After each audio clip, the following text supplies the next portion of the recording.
dalam hidupku.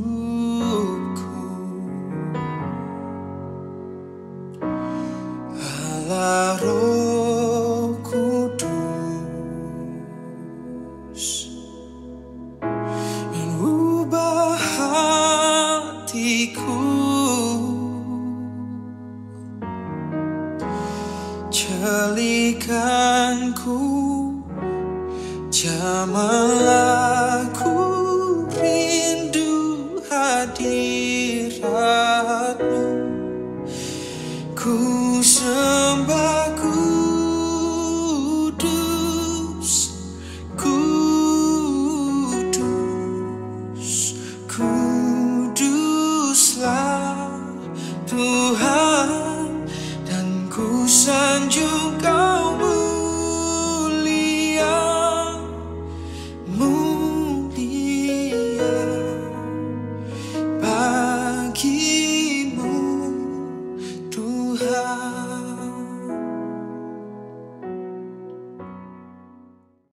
Shalom saudara yang dikasihi oleh Tuhan. Selamat malam saudara sekalian. Kiranya kita dalam keadaan yang baik, selalu dalam lindungan Tuhan, dan kita dalam keadaan yang sehat. Kita akan belajar kebenaran firman Tuhan. Kita akan membuka Kisah Para Rasul pasal yang pertama ayat yang ke-12 sampai ayat ke-26. Saya akan membacakan untuk kita semua Kisah Para Rasul pasal yang pertama ayat yang ke-12 sampai yang ke-26. Demikianlah bunyi firman Tuhan. Maka kembalilah rasul-rasul itu ke Yerusalem dari bukit yang disebut Bukit Zaitun, yang hanya seperjalanan Sabat jauhnya dari Yerusalem. Setelah mereka tiba di kota, naiklah mereka ke ruang atas tempat mereka menumpang. Mereka itu ialah Petrus dan Yohanes, Yakobus dan Andreas, Filipus dan Thomas, Bartolomeus dan Matius, Yakobus bin Alfeus, dan Simon orang Zelot, dan Yudas bin Yakobus. Mereka semua bertekun dengan sehati dalam doa bersama-sama dengan beberapa perempuan serta Maria ibu Yesus dan dengan saudara-saudara Yesus. Pada hari-hari itu berdirilah Petrus di tengah-tengah saudara-saudara yang sedang berkumpul itu.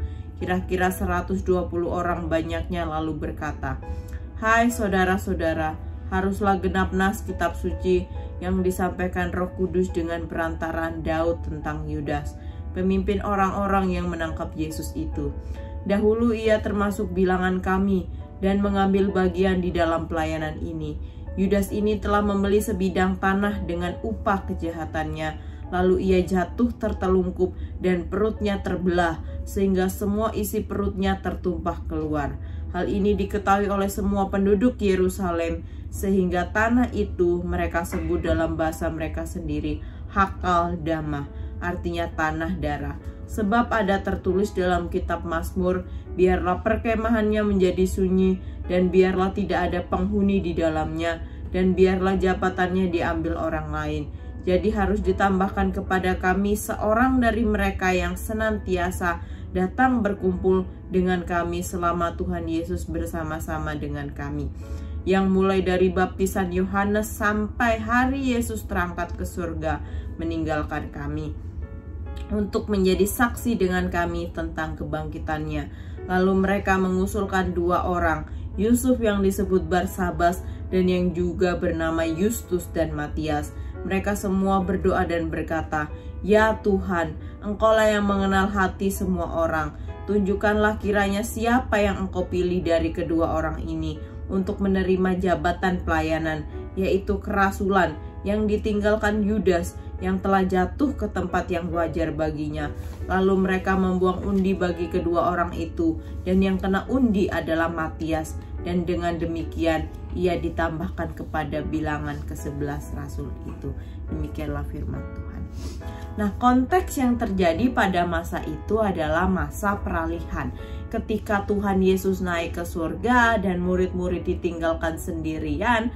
Namun di sini mereka diberikan tugas untuk menantikan datangnya Roh Kudus yang sudah dijanjikan oleh Tuhan Yesus sendiri. Jadi ketika Tuhan Yesus naik ke surga, Tuhan Yesus berkata kepada para murid-muridnya untuk menantikan kedatangan Roh Kudus sekitar 10 hari setelah kenaikannya ke surga. Tetapi ada sesuatu yang mengherankan dan yang menarik bagi saya di sini, yaitu di ayat 12 dan di ayat 14, bahwa memang secara kronologi waktu Roh Kudus belum turun karena akan turun pada hari Pentakosta. Tetapi di sini saya merasa bahwa pengaruhnya, pimpinannya dan kekuatannya sangat luar biasa dirasakan. Hal ini kita dapat lihat pada Kisah Para Rasul pasal pertama ayat ke-12 sampai 14, bahwa dimulai di ayat 12 bahwa ada kalimat maka kembalilah kembalilah rasul-rasul itu ke Yerusalem. Bagi saya, ketika mereka kembali ke Yerusalem, hal ini merupakan sebuah cari perkara. Kenapa? Karena di Yerusalem adalah tempat musuh-musuh mereka. Dikatakan sebagai tempat musuh-musuh mereka karena di Yerusalem inilah para murid difitnah oleh tua-tua Yahudi bahwa para murid tuh sebenarnya Yesus tuh nggak bangkit, dan para murid ini tuh yang sebenarnya mencuri jenazah Yesus. Nah, akhirnya banyak hoak yang beredar di Yerusalem ini. Nah, agar hoak ini menjadi kredibel, terbukti kebenarannya, maka secara tidak langsung para murid harus disingkirkan. Artinya mereka akan dianiaya, dibunuh seperti itu. Dan jika mereka kembali ke Yerusalem, artinya mereka cari mati gitu.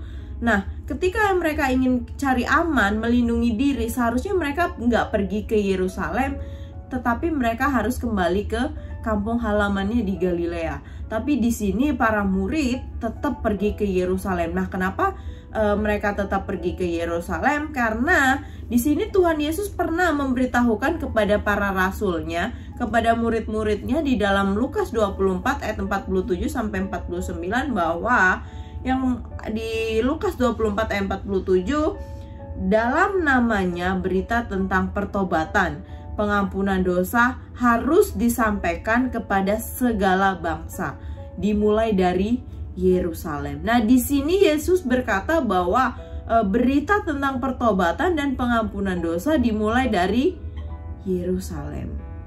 Dimulai dari Yerusalem, dan aku akan mengirimkan kepadamu apa yang dijanjikan Bapakku, yaitu Roh Kudus. Tetapi kamu harus tinggal di dalam kota ini, kota Yerusalem ini, sampai kamu diperlengkapi dengan kekuasaan dari tempat tinggi.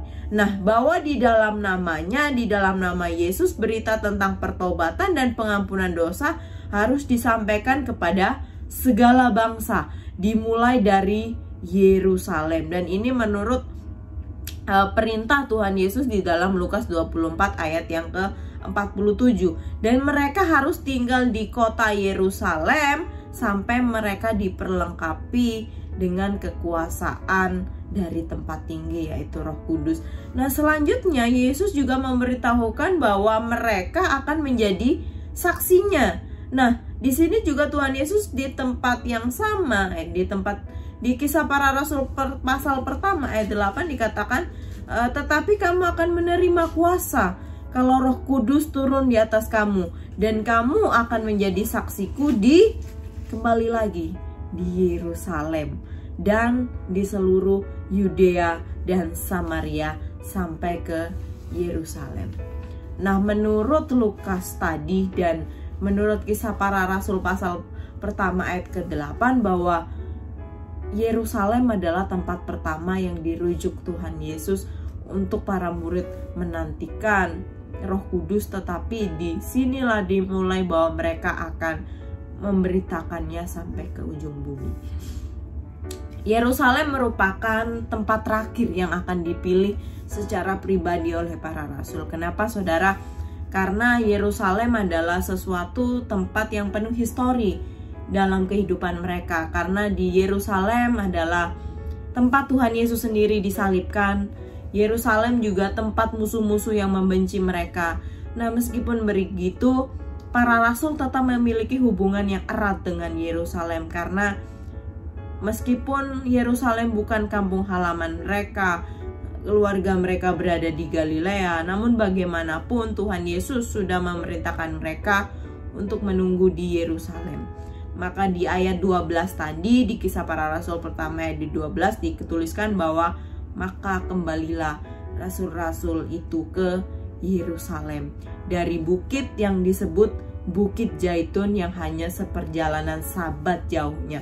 Jadi seperjalanan sabat itu sekitar 1,2 km. Nah, di sini kita akan melihat bentuk ketaatan para rasul untuk kembali ke Yerusalem sebagaimana yang telah Tuhan Yesus perintahkan kepada mereka. Nah, di sini pun kita dapat melihat bahwa mereka mau taat atas pimpinan Tuhan. Meskipun Tuhan sudah naik ke surga, mereka tidak bersama-sama dengan Tuhan lagi, tetapi di sini mereka menaati perintah Tuhan dan mereka pergi ke Yerusalem. Dan di sini artinya mereka bergantung sepenuhnya kepada Dia. Meskipun secara naluri ketika para murid datang ke Yerusalem, pasti mereka merasakan yang namanya ketakutan, namanya trauma. Karena kembali lagi di kota Yerusalem bahwa tempat ini adalah tempat yang penuh penderitaan bagi mereka sebenarnya. Banyak ancaman yang harus mereka hadapi ketika mereka kembali ke Yerusalem.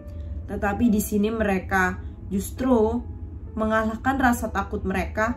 Mereka kembali lagi ke Yerusalem dan dipercaya juga bahwa mereka bukan hanya kembali ke Yerusalem, tapi kembali datang ke tempat atau ruangan yang dipercaya adalah tempat yang sama, tempat mereka makan Paskah terakhir bersama Tuhan Yesus. Jadi mereka kembali ke Yerusalem bukan ke tempat yang baru, tapi dipercaya mereka kembali ke tempat yang pernah mereka datangi, yaitu ketika perjamuan Paskah terakhir bersama Tuhan Yesus. Nah, bagaimanapun saudara, saat itu mereka tidak lagi berjejal dalam ketakutan, karena seperti yang tertulis di dalam Yohanes 20 ayat 19 bahwa ketika hari sudah malam pada hari pertama minggu itu, berkumpullah murid-murid Yesus di suatu tempat dengan pintu-pintu terkunci karena mereka takut kepada orang-orang Yahudi.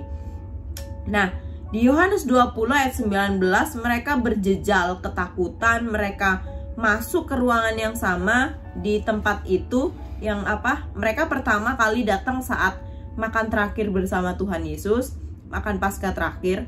Dan yang kedua adalah ketika Tuhan Yesus mati dan disalibkan, mereka juga datangan ke ruangan itu tapi dalam keadaan yang takut. Mereka berkumpul di ruangan itu, di ruangannya dikunci dan mereka masuk dengan berhimpit-himpitan dengan keadaan yang takut. Tetapi di sini mereka kembali lagi ke ruangan itu untuk yang ketiga kali mungkin untuk mempersiapkan tugas yang baru. Ibarat prajurit yang sudah siap berperang, menantikan yang tugas baru yang harus mereka kerjakan. Mereka di sini bukan lagi dengan perasaan yang takut, tapi mereka dengan perasaan yang yakin bahwa para rasul di sini, para murid-murid bukan lagi dengan keadaan yang takut, tapi mereka sujud menyembah, berdoa, memuliakan Allah. Mereka sudah siap tempur, sudah siap menjadi saksi Yesus, dimulai dari Yerusalem, Yudea, Samaria, dan sampai ke seluruh ujung bumi.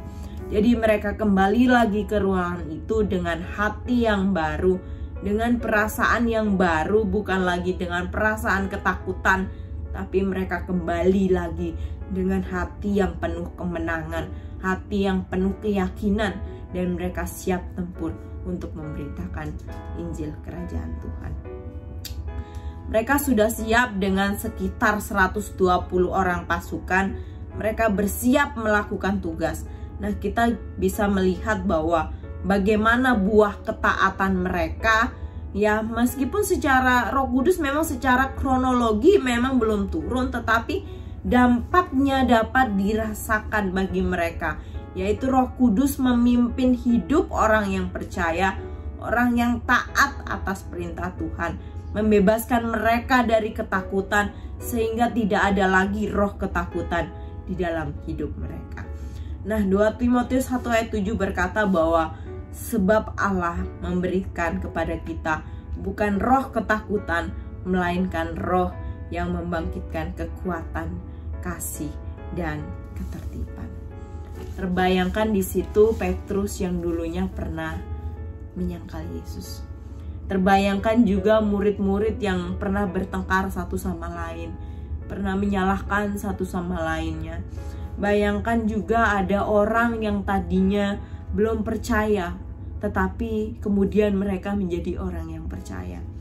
Bayangkan mereka yang dulunya saling menyalahkan, saling menjatuhkan, saling lu yang salah, gue yang salah, selalu seperti itu saat mereka berkumpul. Tetapi di sini, jika mereka hidup di dalam roh ketakutan, mereka akan saling menyalahkan satu sama lain. Tetapi ketika mereka sudah dibebaskan dan mereka hadir di saat itu, mereka akan saling berbelas kasihan. Mereka akan berpenuh dengan perasaan penuh kasih, saling memberikan kekuatan, mendorong dengan kasih, memberikan semangat. Ayo kita fight bareng-bareng, bersehati, memikirkan pekerjaan Tuhan yang ada di depan. Itu sebabnya saudara, sangat luar biasa ketika kita percaya Roh Kudus memimpin orang percaya, maka Dia akan membebaskan kita dari roh ketakutan, tetapi akan membangkitkan kekuatan kasih dan ketertiban.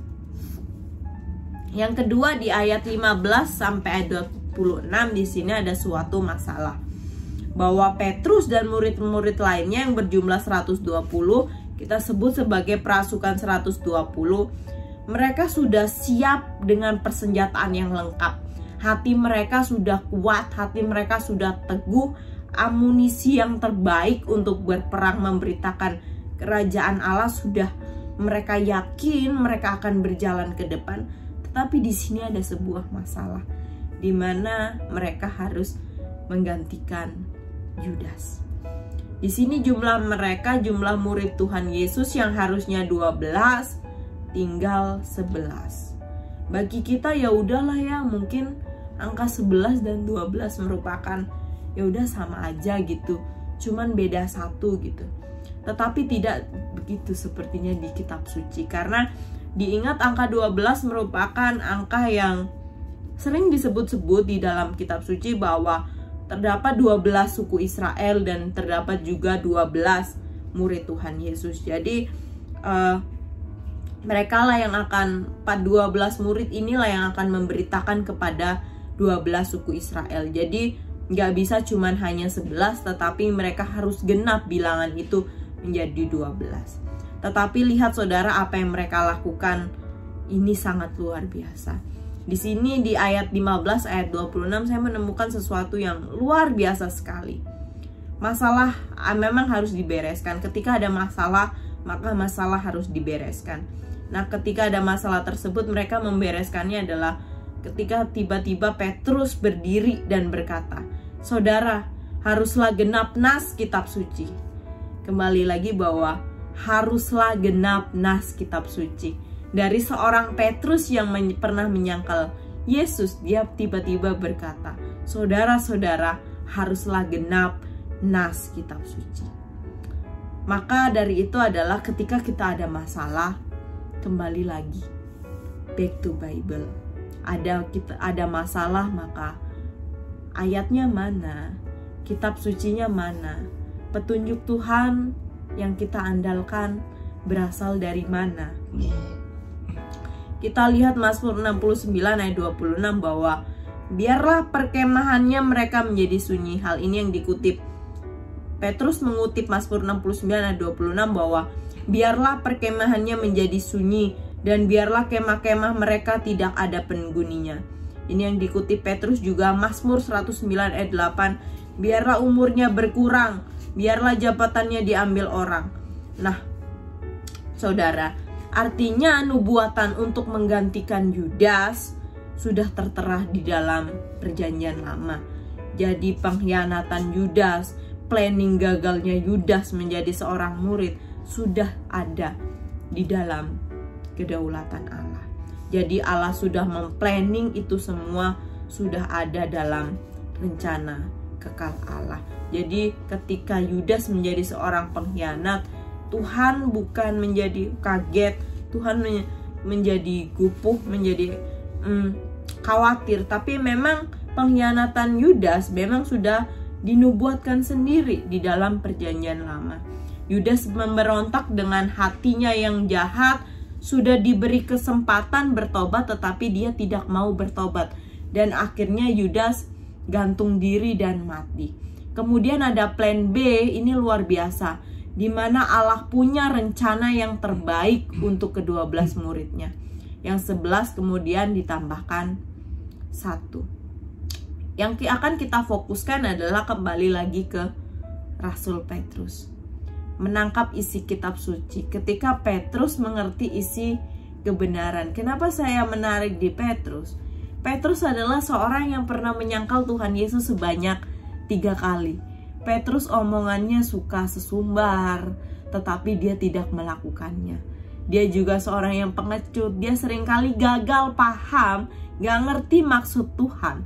Tetapi di sini Petrus kemudian bisa mengerti isi kitab suci, lalu dikaitkan keputusannya dengan ucapannya dikaitkan dengan keputusannya back to Bible tadi.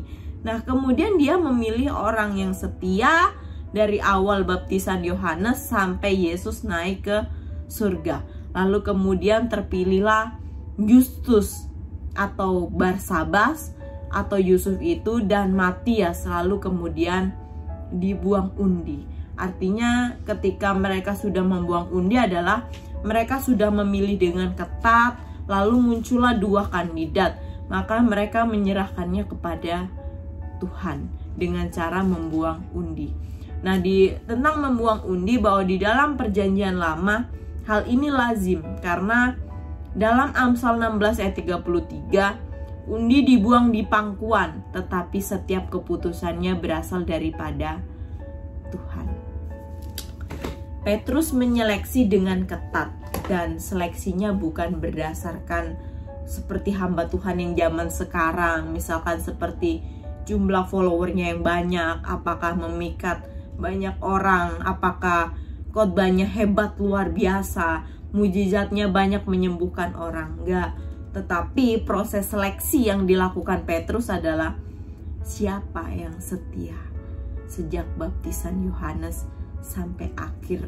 Lalu kemudian muncullah 2 nama. Lalu melalui 2 orang ini akhirnya dibuang undi. Dibuang undi artinya, Tuhan, aku serahkan kepada Engkau. Kami sudah berdoa, sudah menentukan, sudah memilih, sudah berdasarkan dengan kitab suci. Setelah itu baru kami menyerahkan kepada Tuhan. Tuhan pilih yang terbaik bagi kami yang mana.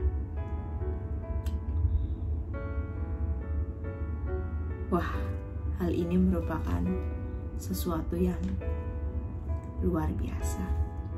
Ketika kita ada sebuah masalah, ketika kita sudah memikirkannya, ketika kita sudah kembali lagi back to Bible, kita mengerti isi hati Tuhan lewat kitab sucinya, ketika kita sudah memberikan sebuah pilihan, kebimbangan di tengah jalan persimpangan tersebut, maka kita kembali lagi ke dalam rencana Tuhan. Kita berdoa, mohon petunjuk kepada Tuhan. Akhirnya di antara 2 orang ini terpilihlah nama Matias. Kita lihat bahwa seorang Petrus yang dulunya orang yang pernah menyangkal Yesus ini di dalam Lukas 9 ayat 33, dan ketika kedua orang itu hendak meninggalkan Yesus, Petrus berkata kepadanya, "Guru, betapa bahagianya kami berada di tempat ini. Baiklah kami dirikan sekarang 3 kemah, 1 untuk engkau, 1 untuk Musa, dan 1 untuk Elia." Tetapi Petrus tidak tahu apa yang dikatakannya itu. Di sini seringkali Petrus menjadi gagal paham. Seringkali Petrus tidak mengerti apa yang dikatakannya. Saudara, bayangkan di sini juga Petrus berulang kali gagal paham, salah fokus, tidak mengerti apakah Yesus tersebut Mesias atau bukan. Nah, hal ini pun berbeda dengan si Yudas yang akhirnya ia meninggalkan Yesus. Dengan ketidakmengertiannya Petrus, dia berubah dengan insyaf. Si Yudas tahu siapa Yesus sebenarnya, tetapi dia akhirnya meninggalkan dan mengkhianati Tuhan Yesus. Namun berbeda dengan Yudas bahwa dia seringkali gagal fokus, dia seringkali tidak mengerti siapa Tuhan Yesus yang sebenarnya. Tapi di sini dia mau hatinya berubah. Dia mau mengubah hidupnya dan dia akhirnya menjadi insyaf. Ketika Yesus bertemu dengan Petrus, ketika kebangkitannya bakal berkata, "Apakah engkau mengasihi aku? Gembalakanlah domba-dombaku." Yesus mengulurkan tangannya kepada Petrus, "Aku menerima kamu.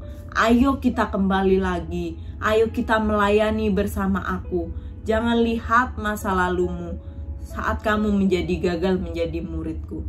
Tetapi aku mau pakai kamu kembali. Ayo melayani bersama aku." Itu yang artinya sebenarnya yang Tuhan Yesus katakan kepada Petrus. Ayo kembali melayani aku. Ayo kembali gembalakan domba-dombaku. Nah, di sini Petrus sudah diubahkan. Dia sudah mengerti kitab suci. Dia selalu memberikan keputusannya bukan berdasarkan keinginan hatinya, tetapi berdasarkan firman Tuhan. Keputusannya sudah diubahkan, memutuskan perkara berdasarkan dari kitab suci, dan dia pun sudah diinsyafkan dari dosa-dosanya karena firman Tuhan dan melihat pelayanannya ke depan berdasarkan dari firman Tuhan. Back to Bible. Dan saya percaya saudara bahwa hal ini bukanlah sesuatu yang remeh-temeh, tetapi di sini adalah sesuatu pekerjaan Roh Kudus yang dinyatakan dalam kehidupan Petrus. Nah, Yohanes 16 ayat 13 dikatakan begini, "Tetapi apabila ia datang, yaitu Roh kebenaran, ia akan memimpin kamu ke dalam seluruh kebenaran, sebab ia tidak akan berkata-kata dari dirinya sendiri, tetapi segala sesuatu yang didengarnya, itulah yang akan dikatakannya, dan ia akan memberitakan kepadamu hal-hal yang akan datang." Saudara, pekerjaan Roh Kudus yang sangat luar biasa memimpin hati setiap orang percaya untuk mengerti kebenaran, bahkan seluruh kebenaran. Di sini kita bisa menyimpulkan bahwa luar biasanya pimpinan Roh Kudus kepada Petrus dan murid-muridnya yang lain dan pasukan 120 orang yang mengikutinya dengan kekuatan yang sangat luar biasa. Apalagi besoknya Roh Kudus datang pada peristiwa Pantekosta. Lalu kemudian mereka sangat luar biasa. Di sini mereka semakin bertambah banyak jumlahnya. Kemudian Petrus berkhotbah, 3.000 jiwa orang bertobat dan kemudian menjadi jemaat mula-mula. Mereka dari jemaat mula-mula ini mereka bertekun membaca firman, beribadah, bersekutu, lalu kemudian gereja berdiri di mana-mana. Tetapi bukan hanya gereja yang berdiri di mana-mana, penganiayaan semakin datang kepada mereka. Penganiayaan mengiringi pertumbuhan kerohanian mereka. Penganiayaan terjadi, namun sebaliknya adalah jumlah gereja juga semakin banyak. Di sini artinya jumlah orang percaya pun semakin melimpah. Nah, ketika Roh Kudus benar-benar hadir, maka sangat luar biasa sekali pekerjaannya dinyatakan pada saat itu. Meskipun penganiayaan terjadi, namun pertumbuhan orang percaya pun semakin bertambah. Tetapi hari ini sungguh kita gumulkan, betulkah Roh Kudus masih memimpin gereja Tuhan saat ini? Apakah gereja Tuhan pada saat ini masih mengikuti pimpinan Roh Kudus, lalu membawa orang yang kemudian diselamatkan, memuliakan Tuhan dan mengasihi gereja Tuhan?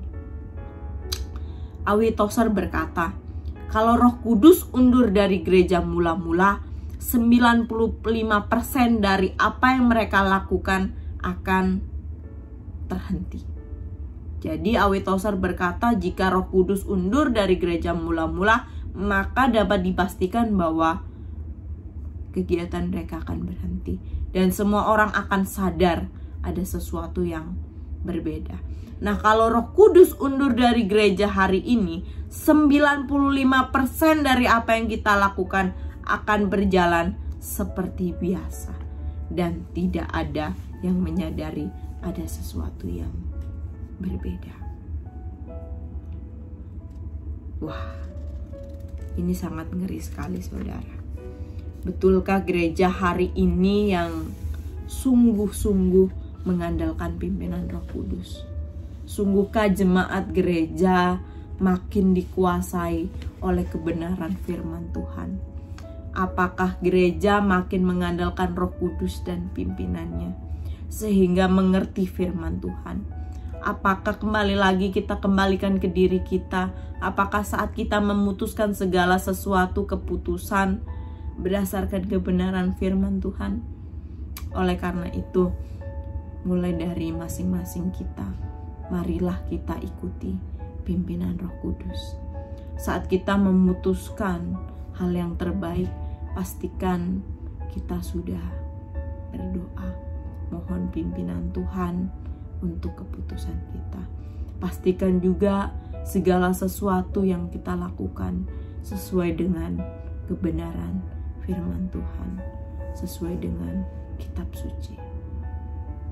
Seseorang pernah berkata bahwa pray first and then make plan. Don't plan and pray for your plan to work. Sehingga seringkali, saudara, ketika kita sudah punya rencana, baru kita berdoa. Tuhan, tolong rencana saya ini. Saya sudah berencana ini. Tolong Tuhan kabulkanlah permintaan saya. Padahal ketika kita mengikuti pimpinan Roh Kudus, kita bersehati, kita berdoa, ayo kembali lagi kita lihat firman Tuhan. Mana yang menjadi dasar keputusan kita? Mana firman Tuhan yang menjadi dasar keputusan kita? Setelah itu baru putuskan dan kita bawa ke dalam doa. Jadi berdoa, baca firman Tuhan, baru putuskan segala perkara. Misalkan saat kita akan membuka usaha, doa dulu kenapa kita harus membuka usaha tersebut. Untuk apa? Memuliakannya Tuhannya di mana? Landasan firman Tuhannya di mana? Misalkan kita mau kuliah, jurusannya apa? Di sini kita akan doa dulu, jurusannya apa? Apakah berguna untuk kebenaran firman Tuhan? Universitasnya di mana? Dan apakah landasan yang baru kita putuskan? Segala sesuatu kita tanya kehendak Tuhan. Apa yang ingin Tuhan kehendaki di dalam kehidupan kita, sehingga di sini kita selalu dipimpin oleh Tuhan. Anak muda juga doa dulu, jangan jatuh cinta baru putusin. Udah jatuh cinta, udah kesemsem baru berdoa. Tuhan, tolong saya sedang jatuh cinta. Ada pula anak muda yang berkata, ya Tuhan, jika memang dia jodohku, maka dekatkanlah. Dan kalau dia bukan jodohku, ya jodohkanlah juga. Dan kalau dia jodohnya orang lain, ya putuskanlah dengan orang itu, lalu jodohkanlah dengan aku. Aduh, ini bukan doa dengan pimpinan Roh Kudus, tapi nyuruh Roh Kudus untuk ikut pimpinan Dia. Seringkali kita berdoanya seperti itu tanpa kita sadari.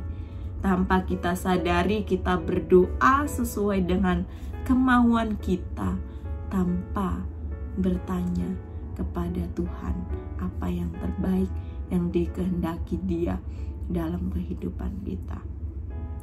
Terus seringkali setelah kita berdoa dan Tuhan tidak mengabaikannya, akhirnya Tuhan gak ngabulin, hal itu membuat kita menjadi kecewa. Kita marah kepada Tuhan, kita kecewa kepada Tuhan.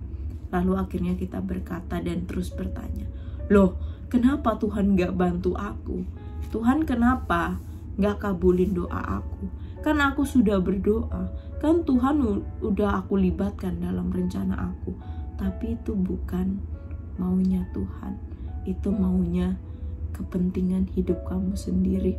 Baru kamu minta persetujuan Tuhan, bukan melibatkan Tuhan di dalam kehidupanmu. Dan ketika kamu gagal, kamu malah menyalahkan Tuhan. Seringkali kita lupa maunya Tuhan seperti apa. Baru minta, harusnya kita berdoa, baca firman, lalu kita memutuskan apa yang terbaik sesuai dengan kehendak Tuhan. Ikut pimpinan Tuhan memang gak mudah, saudara, karena banyak hal yang harus kita korbankan, termasuk ego kita, karena tidak sesuai dengan maunya kita. Ketika kita mengikuti maunya Tuhan, memang sebenarnya sangat berat. Seringkali Roh Kudus maunya A, tapi kita pinginnya B. Tetapi kita harus gumulin Allah yang tepat, pimpinan Roh Kudus itu. Pimpinan kita mungkin jalannya lebih mudah. Mungkin pimpinan kita, pilihan kita, jalannya lebih mudah untuk kita ikuti, lebih menyenangkan, tetapi tidak lebih indah. Sedangkan ikut pimpinan Roh Kudus jauh lebih indah, tetapi mungkin lebih sulit untuk dilakukan. Tetapi jika kita melakukannya, maka hidup kita jadi hidup yang lebih indah, lebih berarti, dan lebih berkenan untuk kemuliaan nama Tuhan. Karena memuliakan Tuhan, mengerti kitab suci, mengerti kebenaran, dan akhirnya kita akan menjadi seperti Petrus yang awalnya nggak mengerti, yang awalnya sering gagal fokus, yang awalnya pun menyangkal Tuhan Yesus. Namun akhirnya Petrus diinsyafkan akan dosanya.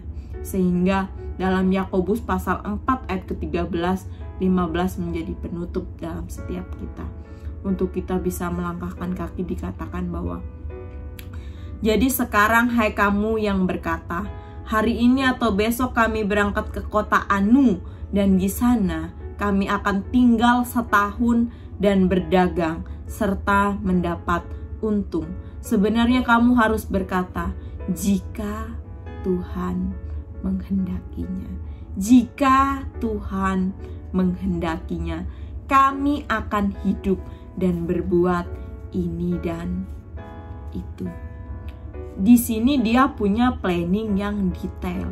Hari ini dan besok akan berangkat ke kota Anu. Jadi ngapain di sana? Dagang. Dia pede ketika dagang dia akan dapat untung. Lalu kemudian di sana ketika dapat untung, hidup di kota Anu, dia dapat untung, dia pasti bahagia. Tetapi jangan lupa hanya berpikir begitu. Di ayat 15-nya dikatakan, mana doanya? Mana kitab sucinya juga? Tidak semudah itu, saudara. Maka di ayat 15 dikatakan bahwa jika Tuhan menghendakinya, kami akan hidup. Kalau Roh Kudus pimpin, silakan berbuat ini dan itu. Tetapi kalau Roh Kudus tidak pimpin, maka jangan melangkah. Roh Kudus pimpin, ya udah ayo kita sama-sama melangkah. Gimana Roh Kudus pimpinannya seperti apa, kehendaknya seperti apa, sesuai dengan kitab suci, mengerti kebenaran firman Tuhan. Maka ketika kita mengerti firman Tuhan, roh kita akan dibebaskan dari ketakutan, tapi dengan digantikan dengan kasih, ketertiban, dan maka pengetahuan kita makin mengerti akan hikmat pengetahuan yang berasal dari Tuhan. Dan akhirnya di sini kita diinsyafkan diri kita dari dosa. Roh Kudus menginsyafkan kita dan membuat kita menjadi memuliakan nama Tuhan. Nah saudara, adakah hati kita untuk taat terhadap pimpinan Roh Kudus? Kita kembali lagi bertanya kepada kita, apakah ketika kita melangkah, ketika kita memilih sesuatu hal di dalam kehidupan kita, kita melibatkan Roh Kudus di dalam kehidupan kita? Hanya kita sendiri yang mengetahui atas jawabannya tersebut. Mari kita tunduk kepala, mari kita berdoa. Bapa di dalam surga, terima kasih Tuhan. Firman Tuhan boleh mengingatkan kami ya Tuhan, untuk pimpinan Roh Kudus yang sangat luar biasa dalam kehidupan kami. Tuhan, berikan kami hidup kami, biarlah kami semakin peka kemana Roh Kudus memimpin kami ya Tuhan. Kami boleh melangkahkan kaki kami untuk boleh taat, untuk boleh setia, untuk boleh mengikuti pimpinan-Mu ya Tuhan. Terima kasih ya Tuhan, Engkau boleh hadir di tengah kami. Allah Roh Kudus boleh berdiam di dalam diri kami, sehingga kami boleh mengerti tentang kebenaran firman-Mu. Terima kasih ya Tuhan, firman Tuhan boleh mendorong untuk menjadi pelaku firman Tuhan yang hidup, yang setia di dalam kehendak-Mu. Terima kasih Tuhan, di dalam nama Tuhan Yesus kami berdoa dan mengucap syukur. Haleluya. Amin.